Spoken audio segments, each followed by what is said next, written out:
Hello and welcome to the Musical Instrument Investigator. Today we're on the website of Tarisio Auctions and we're going to have a look at something a little bit different.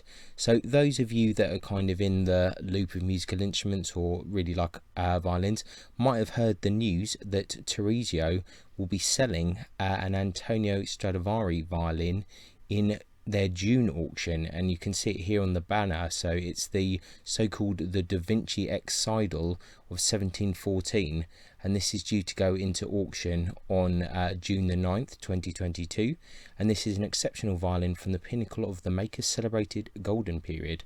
So as part of this, Tarisio have put together like a whole load of information about that particular instrument that's online, and I'm pretty sure it's free for everyone to view, so I'll link in the description. What we're going to do here is just go through that information. I'm just going to read through it basically like an audio book, I suppose. I'm sure hopefully that information will remain online, but you never know, sometimes these things get taken off, so this is just a way of kind of documenting that information in case it does get taken off. So I'm sure that you're probably aware that obviously a Stradivari violin is an extremely valuable instrument and also quite rare and doesn't come to auctions too often. What we can actually do here is look at some of the auction listings or the auction kind of prices. I will just say that I'm just viewing this just purely for educational purposes. I have a subscription to the Cosio archive, which is part of Tarisio. This is not a sponsored video in any way, but I'm just going to show you some information about when the last instruments were sold, last Strads, and for that I have to view the information that's behind a kind of a subscription paywall. As I'm using this information, I'm just going to say that this is the Cosio archive. I believe it's about $100 a year. It has lots of pictures of instruments, lots of other details, certificates, and you can also look at valuations like price histories at auctions. So it's quite useful. Like I said, I'm not at all getting sponsored for this, but as I'm using some of their information, it's probably only right that I explain where I'm getting it from. And if you are from Tarisio, then please, I'm just using this just as an educational purposes, and I'm just going to show this initial kind of bit of the valuation history, and I'm not going to show anything else which is kind of behind a paywall.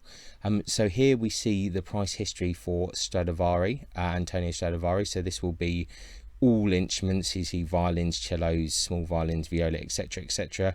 But obviously the instrument for sale is a violin, so we're going to look at like for like. The world record for a violin is $15,821,285, which equates roughly to £9.8 million, and that was sold by Tarisio in on the 22nd of June 2011, and that was the Lady Blunt Strad, I believe, which was a very, very fine instrument indeed, hence the high premium. And since then there's been a few other instruments that have been sold. I'm not 100% sure exactly which ones these were, but there were in 2012, 2013, 2014 and 2017. So we are now in obviously 2022. There's obviously been the COVID and the pandemic, so that's caused a bit of an issue, but we haven't seen a Strad at auction to the best of my knowledge, or at least one that has sold at auction. So this is kind of quite rare really. It's been a little while, so it'd be interesting to see what the prices are, what they go for. So obviously all instruments are different, and some are going to be kind of worth more than others based on condition and just other kind of time periods and things. This is a golden period instrument, so it will be on the kind of higher side of things, but it would be interesting to see what it goes for. I have no real idea. I've been told that this particular instrument is not anywhere close to the level of the Lady Blunt, but that was obviously 11 years ago, coming, or even more than that, so prices change a lot. The things with Stradivari instruments is that the value just goes up all the time, which is why they're such good kind of investment pieces. The other thing to say before we get into looking at the instrument itself is that these prices simply reflect the last values at auction. This is not a reflection on the actual kind of value or retail values, because most of these finer instruments sell in private sales for a lot more than would be here. So, you know, potentially the actual highest value of a violin sold might be $20 million, might be $25 million, who knows. These things change hands actually quite often, but this is just what we see on a public facing thing, and that's why it's becoming increasingly rare, I think anyway, to see these kind of higher level instruments at a public auction, because you can usually sell them privately for, you know, better money without having to go to auction. And also, if you're selling at this level, you're probably selling to kind of some foundation or a investment bank or something like that, and they kind of appreciate kind of the backup of going through a dealer rather than potentially through an auction. So there's loads of different kind of complicated things at play anyway. So I just wanted to show you, this was kind of the previous auction records that we have part of the Cosio archive, and I'll put a link in the description to the Cosio archive and also to the main Tarisio thing, so that you can kind of have a look at all of that if you want, and if you're interested in looking at how that works. So now I think I've kind of gone on about that probably way too much. Everyone's probably bored.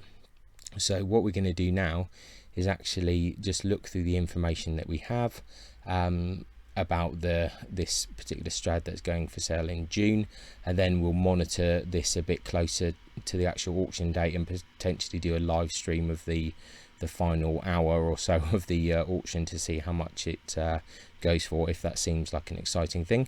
So here they are announcing the Da Vinci ex-Seidel Stradivari 1714, an exceptional violin from the pinnacle of the Antonio Stradivari celebrated golden period. The 1714 Da Vinci ex-Seidel will be sold at auction on June the 9th, 2022. There's some pictures there. More here. So here we see that we have information on the instrument, the provenance, Tosha Seidel, and the story behind its name, and a press release. So without further ado, let's have a look at the instrument itself. So Stradivari's golden period, the universally acknowledged ne plus ultra of his extraordinary 70-year working life, is centered on the decade of 1710 to 1720, and with this period the years 1713 to 1716 are the epicenter. At the pinnacle of his powers, with access to the best materials and the finest varnish, Stradivari created many of the most celebrated examples of his career.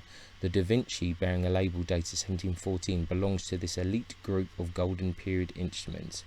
And here we see the label itself with the Stradivari monogram AS surrounding a cross at the lower right corner. What made these years so special? Well, most experts put it down to a confluence of circumstances. After decades of experimentation, Stradivari had honed in on this perfect model, both flat and broad, with an arching that had been refined to perfection. Whether he knew it at the time or not, at the age of nearly 70, Stradivari had hit his stride.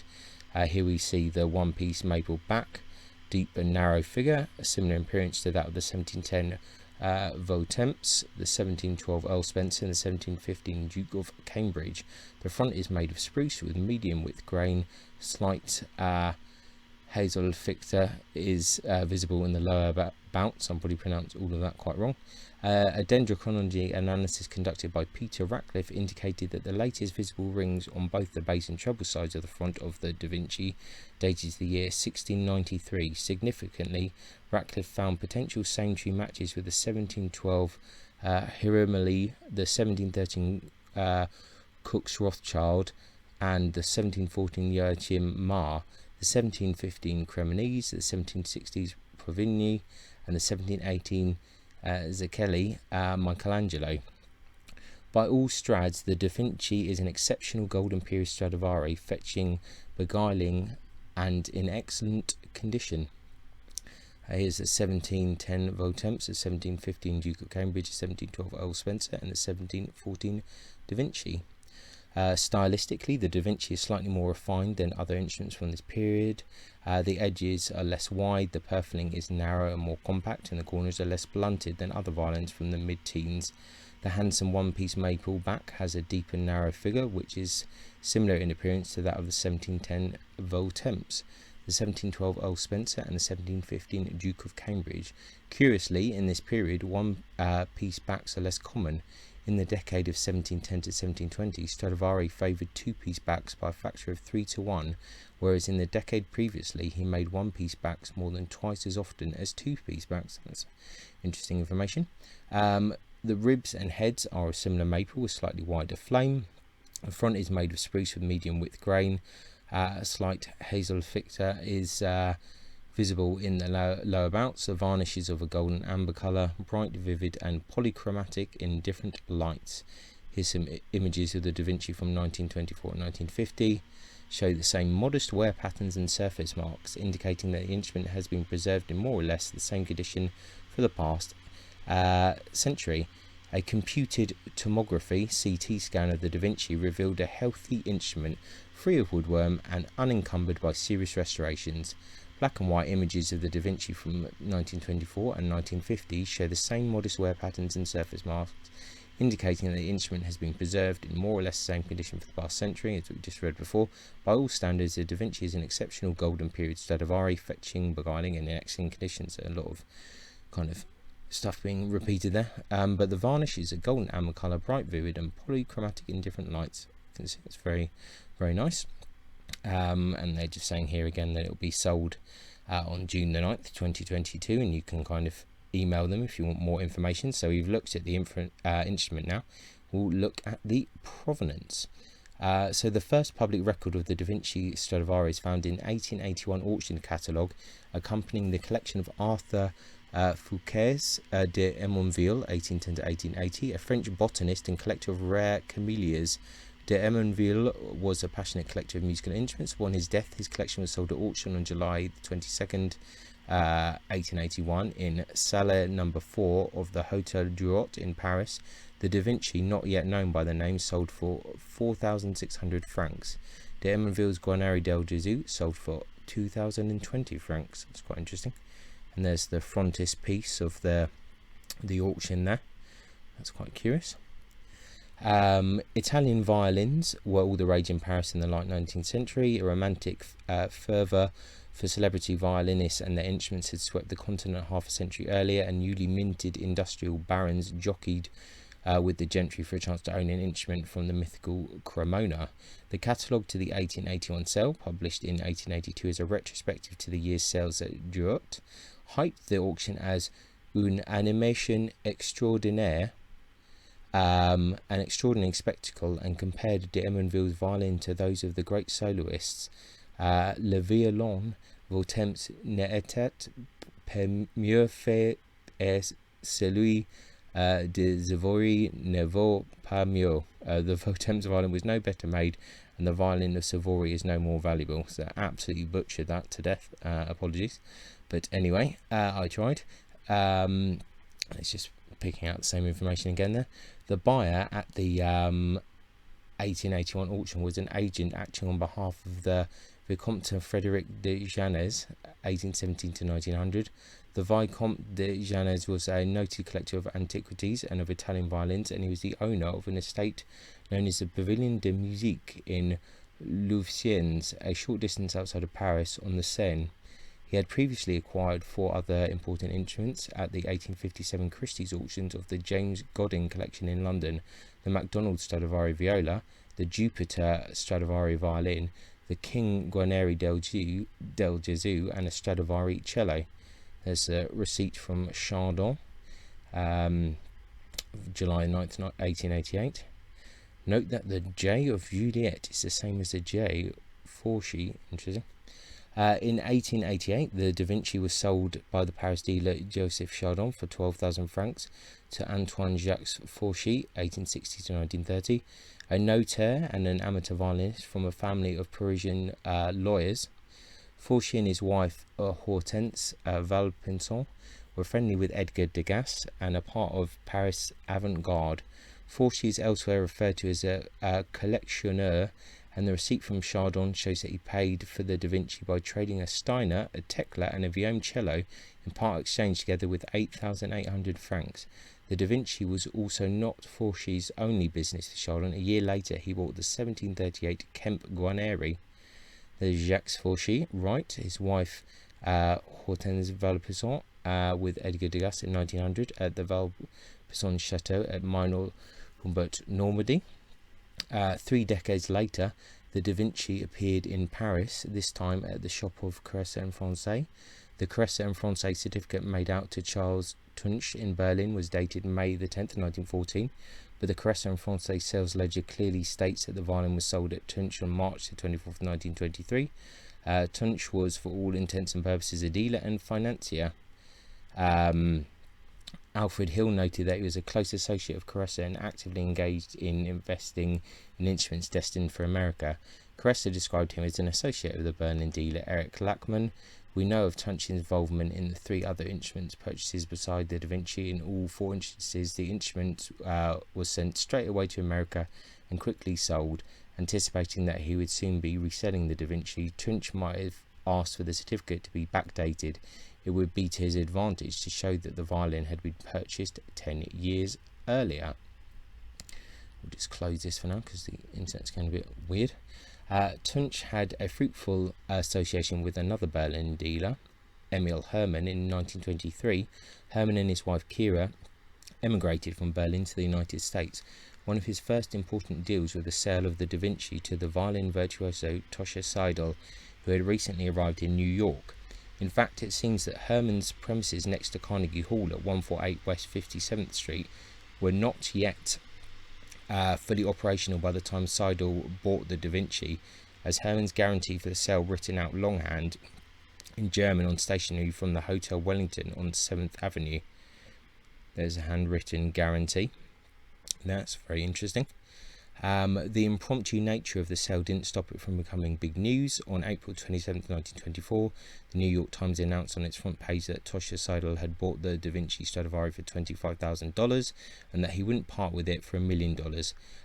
Seidel was quoted as saying, "You know, a musical instrument has personality and an artist has personality, and then when those 2 personalities coincide, as they do in the case of my Stradivarius and me, there's a genuine musical affinity. I value the violin above all other possessions because we precisely suit each other, and I'm convinced it is one of the finest examples of the famous violin maker." There's Seidel's purchase of the Da Vinci in the New York Times.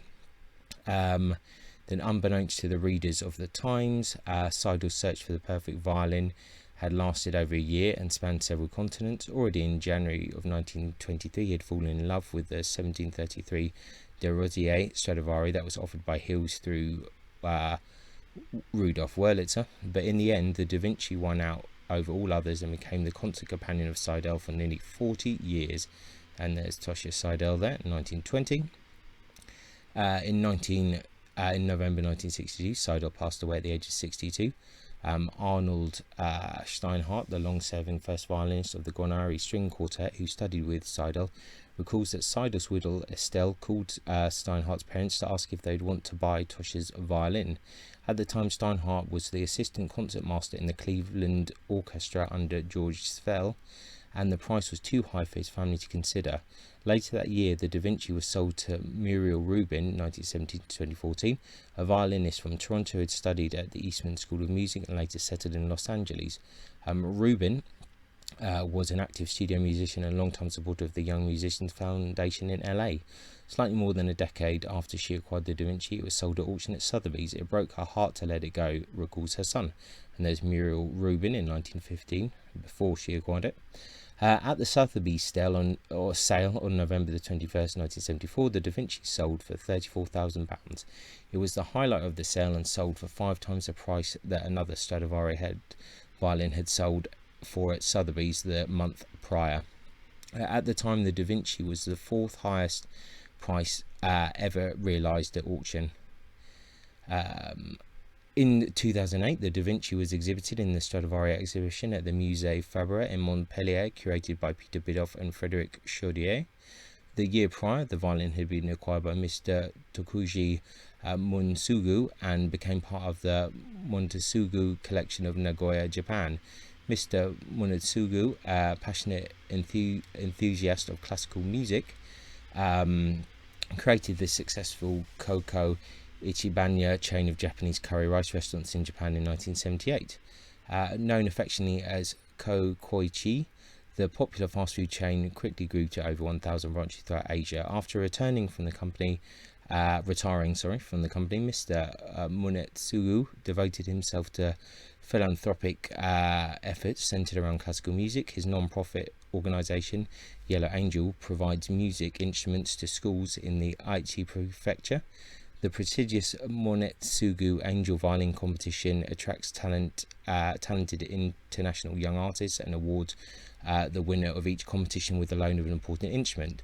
The Monetsugu Hall in Nagoya presents several hundred classical concerts per year, making it one of the largest venues for classical music in Japan. In selecting instruments for the collection, Mr. Monetsugu was advised by Mr.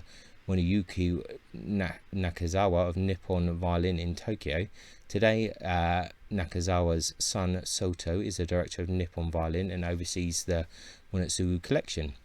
Soto Nakazawa says of the Da Vinci Stradivari, "This exceptional instrument from the great master's golden period is one of the cornerstones of the Monetsugu collection. It was prominently featured in the Tokyo Stradivarius Festival, which I curated in 2018. The auction on June the 9th, 2022 marks the first time the Da Vinci ex-Seidel has been offered publicly for sale since 1974. We are humbled to have the privilege of finding the next owner and caretaker of this exceptional instrument." So there you go. It hasn't been sold at public auction for a long time, and it's also quite a few years since the last Strad in public auction in general. So this is definitely an interesting instrument for sure. So very good. And now we can have a look at Tarisio Seidel, and apologies that the internet keeps on saying that it's freezing all the time. I'm not quite sure what's going on there, but anyway, this is the internet. We're doing it as best we can. Tarisio Seidel was born in Odessa on November 17th, 1899. He studied in St. Petersburg with Leopold Auer, the famed Hungarian violinist and pedagogue. His fellow students included violinist Yasser Heifetz, Ephraim Zimbalist, Misha Elman, and Nathan Milstein. Seidel made his official concert debut on September 1st, 1915 in Christiania, which is now known as Oslo. This was followed by a European tour and a much revered North American debut at Carnegie Hall on the April 14th, 1980. So there you go, there's Tarisio Seidel accompanied by Dame Myra Hess in 1920 as a program of Seidel's debut at Carnegie Hall in 1918. From an early age, Seidel was praised for his rich and romantic tone and for his free and expressive playing. The great pedagogue and violinist Carl Flesch said of Seidel, "The quality of his tone is one of the most beautiful I've heard in my career. It is an injustice of fate that he is not considered the third in a triumvirate with Heifetz and Elman. In fact, the comparison to Heifetz would continue to taunt or haunt Seidel for the rest of his career. The two played the Bach Double Concerto together in 1912 and 1913 when the boys were just 12 and 13 years old. In 1916 they played it again in Norway for the royal family. It is rumoured that Auer said of the two, Yasha plays like an angel, but Toshka plays like the devil." There's Max Rosen, Yasser Heifetz, Leopold Auer and Tarisio Seidel in 1915.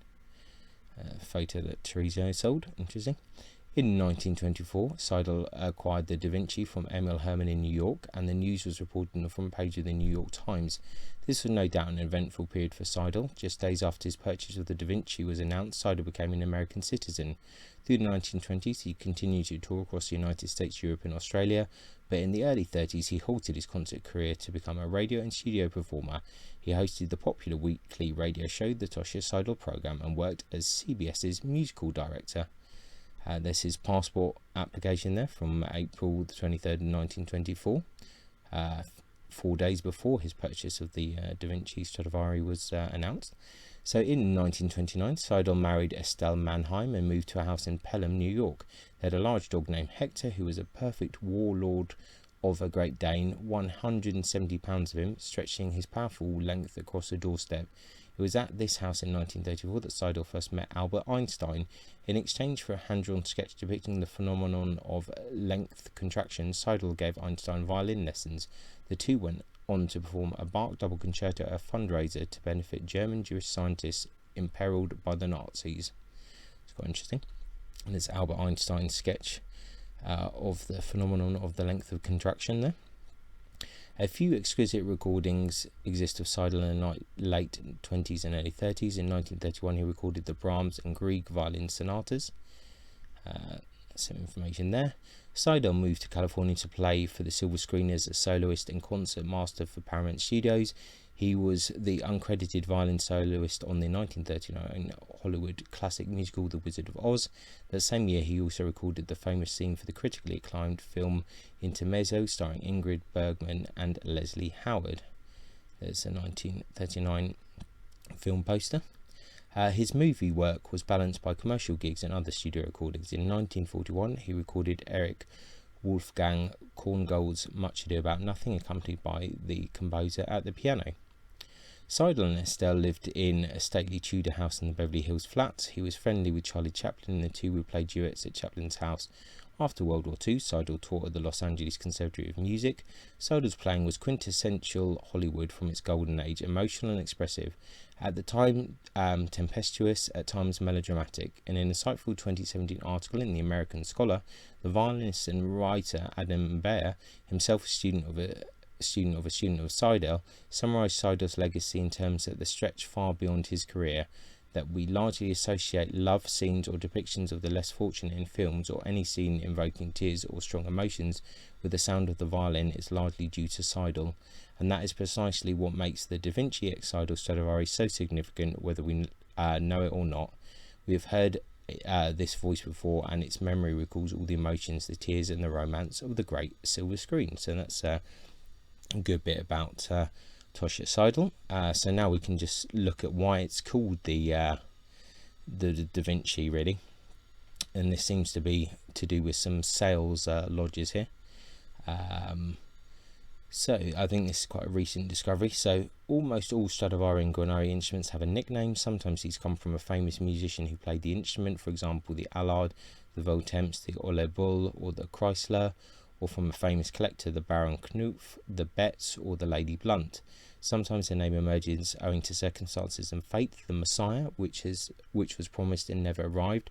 The Purcell, which was pure and untouched. The Chant de Cygne, which was one of Stradivari's last works. There's a picture of the Da Vinci there. But it's rare to know the exact moment at which a violin acquired its nickname. In the case of the Da Vinci, there was previously much speculation as to why it was named after the famous Renaissance artist who died 2 centuries before the violin was made. In Ernst Doring's 1945 catalogue of Stradivari instruments, How Many Strads, he suggested that the title probably originated in its richness of appearance, likened to a masterpiece of the celebrated Italian artist. In 1974, Sotheby's offered a similar explanation. The title of Da Vinci is of course a result of the comparison between the rich appearance of this violin and the work of the celebrated Italian master. As romantic as that sounds, the true explanation is slightly more prosaic. In the sales ledger of Caressa and Française, the handwritten journal of the instruments which were handled by that firm, we discovered that it was Albert Caressa who baptized the violin the Da Vinci in 1923. At the bottom of the page, 2008, after a physical description of the violin and a note that it was sold on March the 24th, 1923, we find the annotation, Baptiste par nous le Leonardo da Vinci, baptized by us the Leonardo da Vinci. And there's page 208 from that document, so that is really quite fascinating. And equally interesting is the discovery that this wasn't the only violin that Caressa baptized after a Renaissance artist. Both the 1718 Michelangelo and the 1715 Titian also acquired their epithets in Paris around 1920-1923.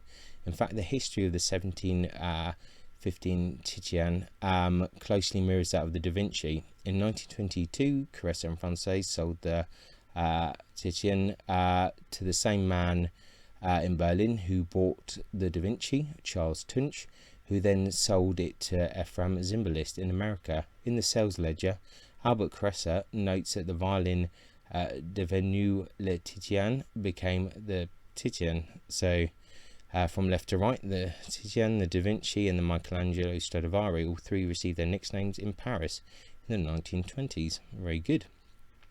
So that's kind of that. Then the last thing to really see here we have is the press release here. So it's the official one if you want to contact the people. So Tarisio to sell the Da Vinci ex-Seidel 1714 Stradivari violin. The Stradivari violin, owned by Tarisio Seidel, once heard on concert stages around the world and on some of the most iconic Hollywood film soundtracks, to be auctioned June the 9th. Private viewings planned for New York, London, Berlin, Beijing, Shanghai, Hong Kong and Tokyo. So this also has some kind of Hollywood interest as well, this violin, so it's good to know about that. So New York, March the 9th, 2022, Tarisio, the leading international venue for fine instruments and bows, will present the Da Vinci ex-Seidel Stradivari violin on June the 9th, 2022 via worldwide auction. In advance of the sale, Tarisio will offer special viewings of the famed violin in the US, Europe, China and Japan. Crafted in Italy in 1714 by the legendary Antonio Stradivari, the Da Vinci ex-Seidel brings to the most exclusive and coveted golden period of his production. This instrument presents a rare opportunity for the collectors, soloists, foundations and investors. As I was saying earlier, that's probably the only people that can afford it, to acquire one of the master's most desirable instruments. It has been more than 15 years since a violin from the esteemed golden period has been offered at the auction. Previously part of several important 19th century collections, this violin was the constant companion of the celebrated Russian-American virtuoso Tarisio Seidel.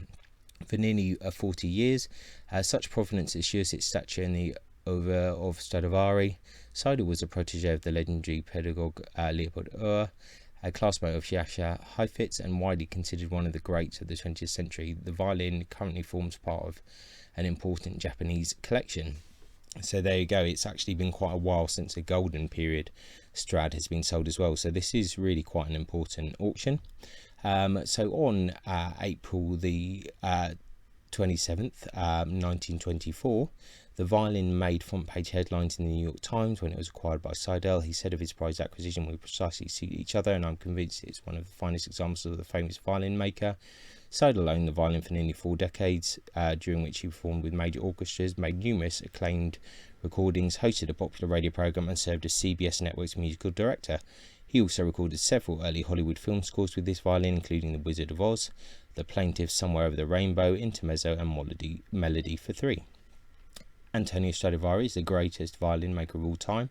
It is our tremendous pleasure to present this instrument, whose exquisite voice still speaks to us through many classical recordings and film scores, performed by the incomparable Tarisio Seidel and Carlos Tome, director at Tarisio. We can only imagine the thrill this instrument has generated for countless musicians and audience over the centuries. We are grateful to have the privilege of finding the next owner of this exceptional instrument and to continue its living legacy. Over the next few months, and in advance of the auction, Tarisio will exhibit the Da Vinci in London, Berlin, Beijing, Shanghai, Hong Kong, Tokyo, and in New York, where it will be on view through early June. Further details about the Da Vinci Strad are available at tarisio.com/Da Vinci. About Tarisio, well, we can kind of ignore that for now. So I think we've had enough information, but you know, Tarisio, very big, well-known instrument dealers, as I'm sure you're probably aware if you're watching this video. So yeah, that is it. We have covered the information regarding the violin. Very interesting auction. I'm quite interested to see how it sells at auction. So there'll definitely be another video regarding that as well. One last thing I will do will just show a few pictures of this instrument from the Cosio archive. These will, I presume, become available to everyone once the auction kind of begins and more, but at the moment are probably behind some kind of paywall. So once again, this is just for the purpose of documentation, and just to kind of show you what the instrument looks like. And if you do want to view this, then you'll have to kind of get a subscription, or just wait a couple of months until the catalogue is up, and you'll be able to see that instrument in all its glory. But we can just have a quick look here with the full size pictures on the front, and we can have a quick look on the back, and then we'll leave it as that, as not to upset anyone by looking at this information. So yeah, that is us having a look at the 1740 Da Vinci ex-Seidel Stradavari, which is due to go to auction in June in New York and Tarisio. I'll put a link in the description to this kind of main information about the sale of this instrument, and also I'll put a link to the Cosio archive, the main screen, if you're interested in kind of subscribing to that. Like I said before, it does cost, I think, about $100 a year, and it gives like kind of thousands and thousands of images and details about instruments. So it is definitely definitely interesting. Once again, not a sponsored video. I'm just kind of being clear where I get this information from, as not to kind of upset people or the owners of the information. So yeah, so that's about it. If you've got any questions or curious or want to correct my really terrible pronunciations, please do let me know. And until next time, thanks a lot for listening to this narration, and have a look at the link and kind of check it out yourself. So once again, thanks a lot, and ciao for now. Bye.